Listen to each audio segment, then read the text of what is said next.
ఓం శ్రీమాత్రే నమః. అందరికీ నమస్కారం. నేను మీ కర్ణాటి వనిత. ఏదైనా బిజినెస్ నడుస్తూ ఆగిపోయినా, పూర్తిగా మూతబడినా, లేదా ప్రాపర్టీ ఓనర్స్ కావచ్చు, బిల్డర్స్ కావచ్చు, కొత్త ప్రాజెక్ట్ స్టార్ట్ చేసి మధ్యలోనే ఆగిపోవడం, ఇటువంటి సమస్యలకి ముఖ్య కారణం సౌత్ వెస్ట్ నైరుతిలో ఉండేటటువంటి గుంత ఆర్ గొయ్యి. ఏ దిక్కులో దోషం ఉన్నా ప్రాబ్లమ్స్ ఉంటాయి, కానీ ఎంతో కొంత బిజినెస్ ఆర్ ప్రాజెక్ట్ అనేది ముందుకు సాగుతుంది. సౌత్ వెస్ట్ నైరుతిలో దోషం ఉంటే మాత్రం పూర్తిగా ఆగిపోవడం, షట్ డౌన్ అవుతుంది.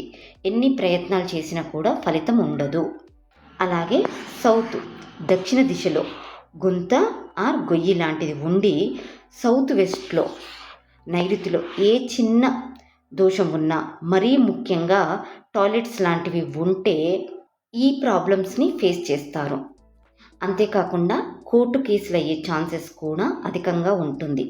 ఎందుకంటే సౌత్ దక్షిణంలో ఉండే గుంత గొయ్యి సౌత్ వెస్ట్ నైరుతిలో ఉండే మరో వాస్తు దోషానికి సపోర్ట్ చేస్తూ ప్రాబ్లమ్ని క్రియేట్ చేసి ప్రాజెక్ట్ ఆగిపోవడం, కోర్టు కేసులు అవ్వడం లాంటివి ఇస్తుంది. దీనికి సంబంధించిన ఒక లైవ్ కేసు మరో వీడియోలో చెప్తాను. ఆల్రెడీ ఇటువంటి దోషాలు ఉండి ప్రాబ్లమ్స్ని ఫేస్ చేస్తున్న వారు చిన్న చిన్న పరిహారాలతో ఎనర్జీని బ్యాలెన్స్ చేసుకుని ప్రాబ్లమ్స్ నుంచి బయటపడవచ్చు.